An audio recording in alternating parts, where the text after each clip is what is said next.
अवधपुर लाल रघुबर को मुबारक हो, मुबारक हो। ये सेहरा आपके सर पर मुबारक हो, मुबारक हो। मुबारक आपको होवे श्री सीता सी महारानी, सिया को आप सा शौहर, मुबारक हो, मुबारक हो। कि प्रधानमंत्री जो हैं वो इतने जवान जो दिखते हैं जी, वो इसी से ट्रीटमेंट कराते हैं। तो जवान कहाँ से दिखते हैं प्रधानमंत्री, ये भी एक सवाल। छठा बेटा था पुरु, उसने अपनी जवानी दे दी, वो बेचारा जवानी में बूढ़ा हो गया और हयाती जवान हो गए। अगर आप दिल्ली से लखनऊ से दिल्ली जा रहे हैं तो आपको 1350 से ऊपर का टोल पड़ता है।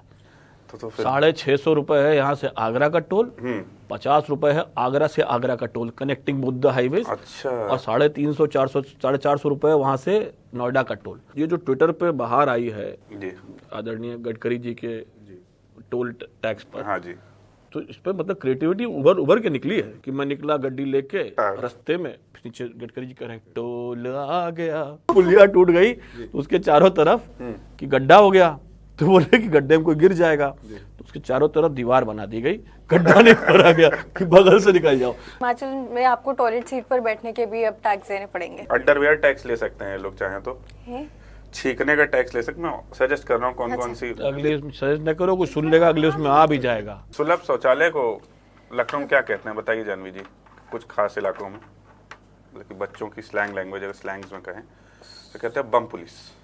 बम पुलिस, बम पुलिस हम चले गए और हमें डब्बे वाला सिस्टम मालूम नहीं था, सीधे अंदर चले गए। पानी नहीं आ रहा था। ऐशबाग की रामलीला 1814 से चल रही है।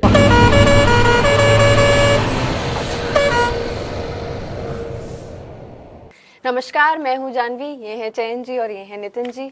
और अगर ये स्कैम नहीं होता तो आप लोगों के बहुत फायदे की बात थी। कौन सा स्कैम नहीं होता? कानपुर में एज रिवर्सिंग मशीन थी, ऑक्सीजन थेरेपी से अभी आप लोग 25-25 साल के हो जाते हैं। सुना है आप लोगों ने? सुना स्कैम के बारे में, मैंने सुना है 90,000 रुपए पर सेशन ले रहे थे वो और 35 करोड़ रुपए जोड़े। मुझे तो लग रहा है मैं ही कुछ गलत कर रही हूँ, मुझे भी यही सब चालू कर देना चाहिए। दुबे जी ने सरेंडर कर दिया है जी, आज ही की बात है, 1 घंटा पहले जी। आदरणीय दुबे जी जो ये रैकेट के मुख्य नायक थे जी, हाँ। तो मियाँ बीवी थे दोनों, हाँ जी। बंटी बबली, लेकिन बंटी जी ने आज सुबह सरेंडर कर दिया है क्योंकि बहुत बड़े बड़े लोग फंसे इसमें जी। लेकिन मुद्दे की बात यह है कि आप ये देखिए कि फंसा कौन कौन गया वहां जी, उनको क्या कह के बेचा गया जी। अरे हाँ, ये हाँ, भी बताइए। थिंक ये था कि मोदी जी भी सेम चीज यूज कर रहे हैं जी। 2 चीजें बेची गई जी। एक ये कि इजराइल की मशीन है, हाँ, इजरायली टेक्नोलॉजी। तो इजराइल पे जो एक आंख मूंद के भरोसा जी एक वर्ग को हो गया है इस देश में, इजराइल हमारा भाई है, उस तरह का भरोसा हुआ। इजरायली कहते तो हम काले लोग भागो यहाँ से, बोले इजराइल हमारा भाई है। तो एक तो वो जो भरोसा कुछ लोगों को है कि इजराइल की मशीन है, ऑक्सीजन थेरेपी है। दूसरा गोला जो दिया गया कि प्रधानमंत्री जो हैं वो इतने जवान जो दिखते हैं वो इसी से ट्रीटमेंट कराते हैं। तो जवान कहाँ से दिखते हैं प्रधानमंत्री, ये भी एक सवाल है, ठीक है। और जो इस पे बेवकूफ बन गया कि भाई हमको वैसा बनना है, तो वैसे तो तुम 2-4 साल वेट करो, बन ही जाओगे, मतलब हाँ है ना, मतलब सही बात है। अनिल कपूर का नाम ले लेते हैं तो हाँ, तो उन्होंने बोला कि भाई, तो ये एक जमात थी जो बेवकूफ बनाई गई जी, जो IT सेल से आए, व्हाट्सएप पे बहुत यकीन करती है, हर मैसेज पे यकीन कर लेती है जी। तो ठीक है, उनको लाजमी था कि बेवकूफ बन जाएं, तो बेवकूफ थे तो बन गए, मतलब उसमें क्या है। आप लोग के एज वाले ये से टेक्स्ट करते हैं ना व्हाट्सएप पे, फॉरवर्डेड टू 10 मोर पीपल। बेटा इंस्टाग्राम पे करते हैं कुछ एज वाले, कुछ लोग व्हाट्सएप पे करते हैं जी, कुछ लोग ऐसे यूट्यूब पे बैठ के बकवास करते हैं। मूविंग फॉरवर्ड नहीं, मूविंग फॉरवर्ड ना कीजिए, मूविंग फॉरवर्ड क्यों? मूविंग फॉरवर्ड में तो एज बढ़ेगी, ये तो एज रिवर्सल की बात हो रही थी जी। हाँ, नहीं, अब हमारी एज की तुमने बात उठाई है, तो भाई एक मतलब अगर भारतीय पुराणों की बात कर लेते, कह देते कि अब से राजा हुए थे ययाति जी, नहुष के पुत्र थे, उनके बहुत बड़े अय्यार राजा थे जी। तो उनका 5-6 बेटे थे उनके, और उन्होंने कहा कि जब उनकी उम्र ढलने लगी तो उनका कोई मुझे अपनी उम्र दे दे, मैं अपनी जवानी नहीं खोना चाहता हूँ। लॉकडाउन कह दिया कद्दू से नहीं देंगे कुछ, हम कहे अपनी जवानी देते हैं। तो छठा बेटा था पुरु, उसने अपनी जवानी दे दी, वो बेचारा जवानी में बूढ़ा हो गया और हयाती जवान हो गए। फिर उन्होंने बहुत साल तक भोग विलास किया, वो बेचारा वो बूढ़ा रहा बेटा। फिर जब भोग विलास करने के बाद इनको समझ में आया कि भोग विलास सब मिथ्या है। जी। ठीक है, तो ऐसा नहीं है कि ऐसी कहानियां ये नई है, ऐसी कहानियां हमारे पुराणों में भी हैं, हमारे इसमें भी हैं कि ये यहाँ की कहानी बड़ी फेमस कहानी है जी। कि आपको रियलाइज होता है एक समय में आकर के कि क्या ही कर लेंगे आप जी। जवानी पाके। ये जवान है, देश की वर्कफोर्स है, क्या कर रही हैं? बिल्कुल। 10 बजे तक 11 बजे तक सोएंगे, फिर इंस्टाग्राम पे ऐसे ऐसे रील चलाएंगे। जी। जल्दी बता दिया आपने, 1 बजे है 1 बजे तक सो रहे। बहुत तो बढ़िया। इसलिए जवानी पाके भी क्या ही कर लेंगे आप। नहीं, इसमें सोचने की बात एक और है नितिन जी कि अगर आप 90,000 रुपए एक सेशन ले रहे हैं और 35 करोड़ रुपए आपने जोड़ लिए, तो 90,000 एक सेशन का जो दे रहा है, हाँ जी। क्या उसके इनकम टैक्स रिटर्न की जांच होगी?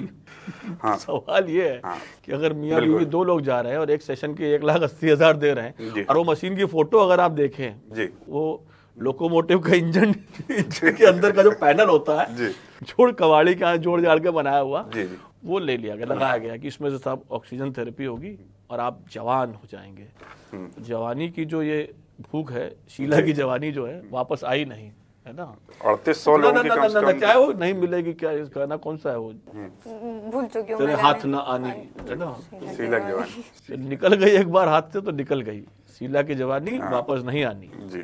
तो हाँ, वैसे भी करीबन 3800 लोगों की जांच करनी पड़ जाएगी उस हिसाब से, जितने नंबर विक्टिम्स है। बाकी खबर ये भी है कि इन्होंने इसे पिरामिड स्कीम में बदल दिया था।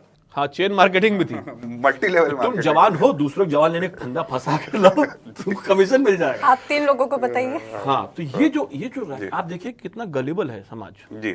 और कानपुरिये जी हाँ। भी माने जाते हैं कि बहुत महीन होते हैं। जी। नहीं, लखनऊ कानपुर का कानपुरिये इतने महीन होते हैं कि झिर्री के नीचे से निकल जाए। हाँ जी। है, ये बेवकूफ बन गए। बताइए। इसलिए जो अंध लोग होते हैं, जो अंधविश्वास करते हैं हर चीज पर, जी। है ना, जो आ जाए मैसेज, जो दिख जाए सामने, उनको हम्म। मतलब बेवकूफ क्या होते हैं बेवकूफ, तो उनको बनाना क्या है फिर? अंधविश्वास से एक और अंधा वर्ड आ रहा था मेरे दिमाग में, अभी टोल के नाम पे अंधा पैसा भी तो देना पड़ रहा है। हाँ। तो जिसके पास गाड़ी हो, जो टोल पे चले। हम तो ट्रेन वेन में चलते हैं, रिक्शा पे चलते हैं, कोई टोल नहीं देते। तो जाना ही नहीं पड़ता है। हाँ, तो बढ़िया है। आप ये सोचिए नितिन जी कि अगर आप लखनऊ से दिल्ली जा रहे हैं बाई रोड, तो आप करीब 925 रुपए का टोल देते हैं।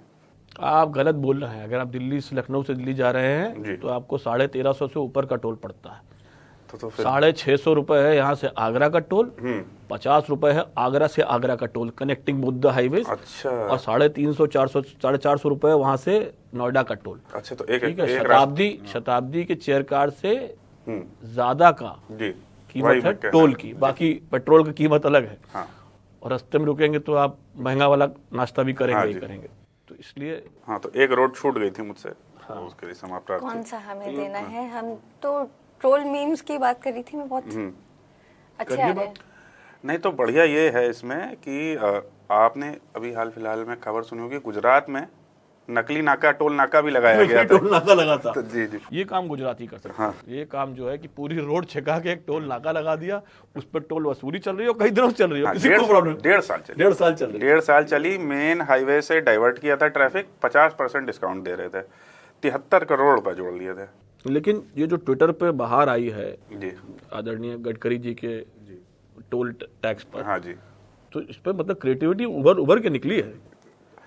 परेशानी निकली है लोगों की, और कुछ नहीं। जी बिल्कुल। हर गाने में टोल को घुसेड़ दिया गया है। कि मैं निकला गड्डी लेके, हाँ। रास्ते में नीचे गडकरी जी कह रहे हैं टोल आ गया। जी जी। बहुत बड़ी जाने नहीं देंगे तुझे, और इस तरह के बहुत सारे मीम्स लगे हैं। सर 1-2 तो मन में ही आए थे, पर जाने दीजिए। नहीं बोल नहीं दीजिए। नहीं, जाने दीजिए। तो जाने देना तो ये बात उठाई क्यों फिर? अभी तो बोले जाने नहीं देंगे तुम। खैर, टोल से ये भी याद है कि आजकल अरे रुको, अभी तुम कहाँ भागे जा रही हो आजकल। सबसे बढ़िया जो 2 मीम मुझे लगे, जी। एक था कि ऊपर गडकरी जी कह रहे हैं टोल, नीचे निर्मला सीतारमण है कह रही हैं टैक्स। ठीक है, हाँ जी। तो हर चीज पे टैक्स और हर रास्ते पे टोल। ठीक है। दूसरा है कि जो अभी आज सुबह सुबह किसी ने बनाया कि अगर Gadkari ji social media influencer होते जी। तो उसने डॉली चाय वाले की उसमें उनकी शक्ल लगा दी है, टॉली चाय वाला। नहीं, इधर चला मैं उधर चला, उसमें भी नितिन हंसते गडकरी हंसते कट जाएंगे रास्ते। टोल तो देना पड़ेगा। टोल तो देना पड़ेगा। तो ये तो है। नहीं, इट्स बिकम ऑब्नॉक्शियस है ना। 2.5-3 रुपए पर किलोमीटर का जो टोल का रेट हो गया है किसी भी हाईवे पे। अब बहुत बड़ी बड़ी बात है कि साथ देश में बड़ी सड़कें बन गई हैं, बड़ा हाईवे बन, NHAI जो है 3.5 लाख करोड़ के कर्जे में है। हाँ जी। है ना। तो मतलब भाई रोड्स अंधाधुंध बन रही हैं और आधी रोड्स पुल गिर भी रहे हैं और ये भी हो रहा है। तो आप कई बार जाते हैं खचड़ा रोड पे जा रहे होते हैं और आपको उसमें गड्ढे मिल रहे होते हैं, उस पर टोल लग रहा होता है। अभी एक रिपोर्ट आई थी जो जिसमें था कि साहब जितना टोल, जितनी कीमत का हाईवे था उससे 8 गुना ज्यादा वसूल कर चुके हैं। तो भाई क्यों है टोल? टोल एग्जैक्टली एक वो होता है ना, एक लिमिट होती है कि भाई आप जी एक मिनिमल टोल लेते हैं, समझ में आता है। अब तो ऑब्नॉक्शियस टोल्स है। नहीं वो भी है। अब तो नितिन जी एक मसला ये भी है ना इसमें कि अब रोडें सरकारी कहाँ रह गई, तो प्राइवेट है तो व्यापार ही कर रहा है। तो वही एक मसला। प्राइवेट कुछ नहीं है, प्राइवेट कुछ नहीं है, कंस्ट्रक्ट ऑपरेट वाला डील होती है। तो सड़कें तो एनएचआई बनाता है ऑपरेट करने का जो भी इसका होता है, हाँ। इसकी डील, पैसे तो एनएचआई को भी जाते हैं ना। हाँ जी, हाँ ऐसा थोड़ी है कि एनएचआई की को पैसे नहीं मिल रहे हैं। जी जी तो वो तो कहानी है, खैर छोड़िए, वो बहुत लंबा डिस्कशन हो जाएगा। बहरहाल मीम्स बहुत चल रहे हैं। हाँ, आप लोग कर लीजिए, तो ट्रेन क्यों पीछे पड़ गए? नहीं मैं तो वैसे भी बस और ऑटो पे चलने वाला आदमी हूँ, तो हमें क्या करना है? टोल तो बस को भी देना पड़ता है। बात तो सही है। हम तुमको कहीं जाना नहीं है, नहीं जाना एक बजे तो- तक सो उठना, फिर ऐसे इंस्टाग्राम। अरे यही स्क्रॉल करते करते देखा था मैंने, कहीं तो भी जगह की रील थी जहाँ पे टूट गया था पुल। और वो बनाया नहीं उन लोगों ने, उसके आगे वो कर दिया है, बिहार में हुआ है ये। पुलिया टूट गई तो उसके चारों तरफ कि गड्ढा हो गया, तो बोले कि गड्ढे में कोई गिर जाएगा, तो उसके चारों तरफ दीवार बना दी गई, गड्ढा नहीं भरा गया कि बगल से निकल जाओ। जैसे सांडों के सींग पे वो जी, सब हाँ। कौवा बांध दिया गया कि भाई सांड को चोट ना लगे, लेकिन आदमी को लग जाए, है ना। तो महान देश है, इसमें क्रिएटिविटी भरी हुई है छोटी हमारे। छोटी बातें होती रहती है सेनोरिटा। आगे बढ़ो। टोल से ही याद है कि अब आपको टॉयलेट सीट पर, हिमाचल में आपको टॉयलेट सीट पर बैठने के भी अब टैक्स देने पड़ेंगे। नहीं वो था, वापस हो गया। हो गया? हाँ, तो उसी दिन वापस हो गया था। हुआ यूं था 21 सितंबर को ऑर्डर दिया गया था कि आप हर घर में जितनी टॉयलेट सीट होंगी उस पर आपको अर्बन एरियाज में सरचार्ज देना पड़ेगा। तो वो तुरंत वापस कर लिया गया, पर उसके बाद बीजेपी ने मुद्दे को पकड़ लिया और ऑपोजिशन या जो भी आप कहें। और मतलब कितना बढ़िया होता, पानी का टैक्स दे रहे हम। देखो टैक्स किस किस चीज का अब बाकी है। अंडरवेयर टैक्स ले सकते हैं लोग चाहें तो, है? छींकने का टैक्स ले सकते हैं। मैं सजेस्ट कर रहा हूँ कौन कौन सी। अगले सजेस्ट न करो, कुछ सुन लेगा, अगले उसमें आ भी जाएगा। हाँ जी, ये सब अंडरवेयर टैक्स जो तुम बता रहे हो, ये सब अगले पता लगा अगले टैक्स में आ भी गया। टॉयलेट टैक्स नाम, उसका तरीका शायद गलत था, लेकिन पहाड़ों में एक बहुत बड़ी प्रॉब्लम, शिमला में पिछले 2-3 साल पहले पानी खत्म हो गया था। हाँ जी, तो जब पानी खत्म हो गया था लोगों को लौटाना पड़ रहा था। क्या है कि इंडियन हिल्स, हिमालय खासकर, कहने की बात है, एक जगह नदियों का रिसोर्स है और एक जगह बाकी पहाड़ सूखा पड़ा है। अब हुआ क्या है कि जो विकास हो रहा है, विकास के नाम पे हर जगह जी लोग पहुंच रहे हैं, लोग घूमना आने लग गए हैं, तो सबको चाहिए फ्लश टॉयलेट्स। जी flush toilet for every time you use, वो 16 लीटर टाइप का पानी बहा देता है, 15 से 16 लीटर पानी बहा देता है। तो आप मूत्र विसर्जन करके आए, 15 लीटर पानी बहा दिया आपने। जी। आप गए लघु शंका दीर्घ शंका करने गए, आपने 15 लीटर पानी बहा दिया। लद्दाख जैसी जगह है या हिमाचल के कई एरियाज हैं, यहाँ पानी है नहीं। भाई नदियां आपकी पहाड़ों में कहाँ हैं? गढ़वाल में हैं। हाँ जी, जहाँ पे लैंडस्लाइड होती है, सारी नदियां, अधिकतर नदियां कहाँ से निकलती हैं? गढ़वाल से निकलती हैं। हिमाचल में सतलज वतलज नदियां हैं, जी। लेकिन कई एरियाज में पहाड़ों में पानी की कमी है। जी वहां पर पानी की कमी, पानी को कैसे बचाएंगे आप? व्हाट इज द कंजर्वेशन वे? भाई या तो आप ये तो नहीं कहेंगे कि जाके खुले में जाके टॉयलेट करो।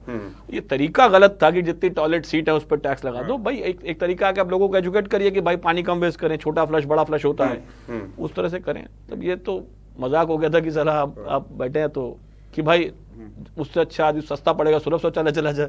सुलभ शौचालय को लखनऊ में क्या कहते हैं बताइए जानवी जी? कुछ खास इलाकों में, लेकिन बच्चों की स्लैंग लैंग्वेज अगर स्लैंग्स में कहें तो कहते हैं बम पुलिस। बम पुलिस? बम पुलिस। तो बम पुलिस? हाँ, आपने तो कभी नहीं जाने का सौभाग्य प्राप्त हुआ होगा। आप मैंने सुलभ शौचालय में जाना बहुत एक टास्क होता है वो। टास्क है, और नहीं, it should be part of the training, कि जैसे किसी मिलिट्री ट्रेनिंग में होना चाहिए कि भाई आप 2-3 दिन लगातार सुलभ शौचालय में जाएंगे। इसमें एक तरीका होता है नितिन जी, आप जब जाएंगे मास्क वास्क लगा के एकदम, पहले मुंह बांधिए। दूसरी चीज, डब्बा पड़ा होगा। हाँ, और डब्बे में आपको पानी भरना है, भरना और फिर वो है, साथ में लेके जाना है। अगर आप वो भूल गए, पहले दूसरे का फ्लश करना है, पहले दूसरे का साफ करना है स्वच्छता अभियान में, उसके बाद फिर अपना गंदगी फैलानी है और फिर अपनी गंदगी साफ करनी जी, है, जी। पानी का संचय। तो ये इस तरह से पानी का संचय हो सकता था। जी, बिल्कुल। डब्बा लेके तो जाए। एक बार मेरे साथ हुआ है, मतलब छोटा था मैं भी, तो आप छोटे भी थे? हाँ जी, जी, जी, आप मुझे लगा कि ऐसा जैसे हम हो- लोग एक ही एंगल को हमने कभी छोटा नहीं देखा, आपको भी कभी छोटा देखा नहीं, तो इसलिए छोटा था मैं इत्तेफाकन। और तो हुआ ये, मेरे मामा इत्तेफाकन छोटे थे ये, मेरे जो है चाहते नहीं थे। होना पड़ा। तो मेरे ननिहाल में पानी नहीं आ रहा था, तो वहाँ पे वो हैंडपंप वाला था, वहाँ पे हमारे जो है नाना जी नहा रहे थे। तो कहा बेटा तुम वहाँ सामने चले जाओ, है बम पुलिस। तो बम पुलिस हम चले गए, और हमें डब्बे वाला सिस्टम मालूम नहीं था, सीधे अंदर चले गए। पानी नहीं आ रहा था और काम शुरू हो चुका था, कुछ ओ। कर सकते नहीं थे। तो मुझे करीब 1.5 घंटे बाद ढूंढते हुए एक लड़का आया, टीटू नाम था उसका। कहने लगा, चैन कहाँ हो? चयन तो नहीं कहा, घर का नाम क्या बता दो। सर बीरू। बीरो, ये निकला ना बीरू। बीरो। तो कहले बीरू कहाँ हो? तो हमने फिर नीचे से हाथ डालने की जगह होती है उसमें। हम कहा टीटू। तो टीटू जी ने फिर मुझे पहचाना, फिर कहने लगा यार तुम यार डब्बा लेके नहीं गए। तो उन्होंने फिर तो बम पुलिस का रूल है कि डब्बा लेके जाना चाहिए। टॉयलेट ह्यूमर ज्यादा हो रहा है, लिटरली आगे बढ़ा जाए थोड़ा सा है। हमारे सीरियस डिस्कशन तो चलते रहेंगे, आप कुछ किस्सा सुना दीजिए लखनऊ से रिलेटेड। नहीं, लखनऊ से रिलेटेड किस्सा नहीं सुनाएंगे मैं आपको। आज हम आपको लाए बहारे अवध नाम की किताब है, फैजल भाई सामने हथियाई थी, जी योगेश प्रवीण जी किताब है, लखनऊ के बारे में उन्होंने बहुत लिखा है। और ये मैं इसलिए लाया हूँ कि लानत है आप लोगों पे कि लखनऊ की बात हो रही है, आपने डांडिया पे पिछली बार बात कर ली, एक बार किसी ने रामलीला की बात नहीं की। फला डांडिया इन लखनऊ, फला बिगेस्ट डांडिया इन लखनऊ है। यूपी में रामलीला होती है, बात तो सही। हाँ। कल्चरल चीज है आपकी। किसी ने कहीं कोई आप बताइए, इंस्टाग्राम पे, सोशल मीडिया में, जी किसी पोस्टर में कहीं कोई लगा कि हमारी रामलीला देखने आ जाओ, ये डांडिया हो रही है, ये डांडिया नाइट, फला डांडिया नाइट, इंदिरा गांधी प्रतिष्ठान, ऐसे फला ढिमका, हर मैदान में डांडिया टपक टपक टपक टपक है। तो रामलीला की बात ही नहीं हो रही है।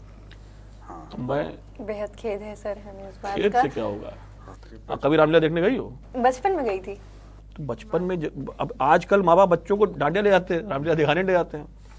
सो लखनऊ में भाई रामलीला तो बहुत पुरानी चीज है, जब से राम कथा है तब से राम कथा का मंचन हो रहा है। जी फिर बाबा तुलसीदास 500 साल पहले रामचरितमानस लिख गए अवधी में। तो अवधी खड़ी बोली, यहाँ भाषा अवधी में बात होती थी तो ज्यादा पॉपुलर हो गई, उसका पाठ होने लग गया। रामायण पढ़ना वाला मुश्किल हो जाता है, तो 90% लोग उसी को रामायण मान लेते हैं। उसके बाद जब लखनऊ, नया लखनऊ शहर बना जी और नवाब आए, और तो सबसे पुरानी जो अभी लखनऊ की रामलीला है, जी 1814 में जी गाजीउद्दीन हैदर जो पहले बादशाह हुए, जिन्होंने दिल्ली को कहा कि तुम कट लो, अब हम हैं, जी। तो उस जमाने में ऐशबाग की रामलीला, मेरे ननिहाल वहाँ मैंने बहुत देखी रामलीला। तो वो तब से चल रही है, उनके संरक्षण में हुई। महंत जी अयोध्या से आए थे, लक्ष्मण टोला के महंत जी थे, उन्होंने पहले रहते थे मनकामेश्वर मंदिर की तरफ, जी फिर वो बाद में शिफ्ट हो गए 1857 में गोमती के उस पार। अच्छा जी। लेकिन ऐशबाग की रामलीला 1814 से चल रही है। खैर ये तो रामलीला की बात हुई, आप लोग देखने गए नहीं, जो लोग देखने जाना चाहें देखें। मुझे लगता है कि साल में एक बार होती है, तो एक आध दिन कर लो, डांडिया वांडिया फोटो खिंचा लो, लेकिन देखाओ भाई, रामलीला पुरानी देखने की चीज होती है। तो उस दौरान क्या हुआ कि खूबसूरत बात यह है कि अलग अलग लोगों ने रामलीला में जो डायलॉग होते थे, अगर याद हो, आजकल तो रामलीला भी बड़ी फैंसी हो गई है, वो सब वो डब होती है, स्लिप सिंक किया जाता है, पीछे से चल रहा होता है ऑडियो, और चलते चलते बीच में क्या आ रहे हैं। अभी दशरथ, एक मैं देख रहा था कि दशरथ राम जा रहे हैं वनवास, और जब चले गए और दशरथ को मतलब परेशान है दशरथ की, हा राम तो पछाड़ खा गिर पड़ रहे हैं। अचानक दर्शक पूरी एक्टिंग इमोशनल कर रहे हैं, आंसू आए। अचानक एक आदमी, और अब विधायक जी हमारे बीच आ चुके हैं, अब विधायक जी मंच पर आ रहे हैं थोड़ी देर के लिए। फिर दशरथ रुक गए बेचारे, दशरथ कैसे खड़े हो गए, विधायक जी आए, विधायक जी आए, विधायक जी ने पीछ दी अपने, विधायक जी चले गए। खैर ये सब भी होने लगा है, लेकिन हुआ ये कि लखनवी जबान में जो हिंदवी जबान थी, जिसमें उर्दू भी थी, फारसी भी थी और अवधि भी थी, इन सब के मिक्सचर से जी जो रामलीलाएं, कई लोगों ने राम कथाएं अपनी उसमें लिखी, तो रामलीला में तो गा गा के डायलॉग की तरह होता था कि हे राम तुम्हारे कहने से मैं पंपापुर को जाता हूँ, आने जाने की खबर नहीं, सीता का पता लगाता हूँ। जी तो वैसे ही बहुत लोगों ने लिखा, तो मुझे लगा कि एक दो जो पुरानी प्रवीण साहब की किताब में है, तो कुछ कुछ उदाहरण मुझे देने चाहिए। जी जैसे राम की शादी पर हम्म, मुबारकबादी जो है, मुबारकबादी गाई गई। अब मुबारकबादी रामचरितमानस में नहीं है, लेकिन जब यहाँ रामलीला हुई तो एक मुबारकबादी किसी ने लिखी, तो जी जी है कि अवधपुर लाल रघुबर को मुबारक हो मुबारक हो, ये सेहरा आपके सर पर मुबारक हो मुबारक हो। मुबारक आपको होवे श्री सीता सी महारानी, सिया को आप सा शौहर, मुबारक हो मुबारक हो। मुबारक आपको दशरथ जनक सा मेहरबां समधी। आप अल्फाज देखिए, मेहरबां समधी, मुबारक। जनक को आप सा हमसर, मुबारक हो मुबारक हो। मुबारक जानकी जी को अयोध्या सा नगर होवे, जनकपुर आपको रघुवर, मुबारक हो मुबारक हो। तो ये जो kind of writing that existed, जिसमें लखनवी तहजीब और एक गंगा जमुनी जो निकल के आता था। एक और मैं चलते चलते सुनाता हूं आपको। इसमें सुंदरकांड जो रामचरितमानस का है, उसका एक प्रसंग है, वो दादरे के उसमें लिखा गया है। ये ठुमरी दादरा हमारे यहाँ वाजिद शाह के टाइम पे बड़ा हुआ। तो हनुमान जी जब लंका पहुंचे तो उजाड़ रहे थे सब। हाँ तो रावण के दरबार में किसी ने आके बताया, कहा कि सारा गुलशन दिया है उजाड़ हुजूर एक बानर ने आज। बचा चमन में चमेली जूही न बेला है, लखौट आम शरीफा बचा न केला है। नहीं वो ढीठ पकड़ने में हमारे आता, हजारों माली इधर वो उधर अकेला है। सारे माली दिए हैं पछाड़, हुजूर एक बानर ने आज। रही चमन में महाराज कुछ बहार नहीं, गुलाब गुलछड़ी गेंदे की वो कतार नहीं। उड़ा दिए जो पले मोर कोकिले थी वहां, बचा चमन में कोई नाम का अनार नहीं। सब शोभा दी उसने बिगाड़, हुजूर एक बानर ने आज। क्या बात है। तो इस तरह की जो राइटिंग है जी ये जो एक कविता है, उसमें काव्यत्य है और एक तरह की राइमिंग है, और जबान जी जो लोगों की जबान थी। राम की कथा किसी जबान की मोहताज तो है नहीं, राम तो सबसे परे हैं। जी तो जो लोगों की जबान थी उस भाषा में ये कहानी कही जाती थी। बिल्कुल, बहुत सुंदर लगा जो उन्होंने हम लोग मुझे एक सेकंड के लिए लगा मैं प्ले देखने आ रही इसी बात पर आप रामलीला देखने जाएं। जी। रामलीला को यार मतलब मुझे लगता है कि यार कमर्शलाइजेशन इतना हो गया हर चीज का कि हम पुरानी जो चीजें थी इसमें बड़ा मजा आता था। अब रामनगर की रामलीला बनारस में 200 साल से पुरानी रामलीला है। जी जी ये 1814 चल रही है, 2024 में 200 साल से पुरानी ऐशबाग की रामलीला है। तो एक चीज जो 200 साल से चली आ रही है, तभी तो आप यहाँ कोई बात ही नहीं कर रहा है। बिल्कुल। जानवी जी प्रोग्राम बनाइए, रामलीला ग्राउंड ऐशबाग चला जाए। स्टैंड अप बनाइए, कॉमेडी का हम शो चल हो रहा रहे है, डांडिया हो रहा है, ठीक है, हो रहा है, सब कुछ हो रहा है। तब रामलीला 9 दिन होती है, 10 दिन दशहरे को रावण वध होता है। रामलीला के बड़े मतलब इट्स एन एक्सपीरियंस जी जी कि कैसे हर कहानी, एक ही कहानी को लोग अपने अपने अंदाज में इनैक्ट करते हैं, लोग बड़े मन से काम करते हैं। जी जी तो बड़ा मजेदार भाई, मोहल्ले के अनुभव है। लोग मिलके बनाते हैं। हाँ, तो भाई पहले तो छोटे शहरों में हर शहर की अपनी रामलीला होती थी। जी जी और रामलीला के टाइम पे थोड़ा ठंड हो जाती है। अब आजकल क्लाइमेट चेंज हो गया है, लेकिन तो जी सॉरी मैं भटक गया था। हाँ, लोग भूलते जा रहे हैं, बात सही कह रहे हैं आप नितिन जी। इस पे आप यहाँ पर भी हाँ मतलब छोटे छोटे होते हैं जो देखने जाती थी मैं, अब तो बंदी हो गई एकदम। बहुत बड़ी हो गई तुम, अब एज रिवर्सिंग करा के।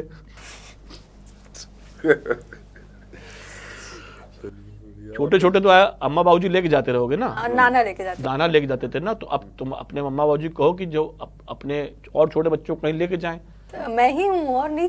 तो चलो जल्दी वो नाना बने तो उनको फिर लेके वो लेके जाए। कैसी बातें कर रहे हैं आप चलो आगे बढ़े। मूवी देखिए।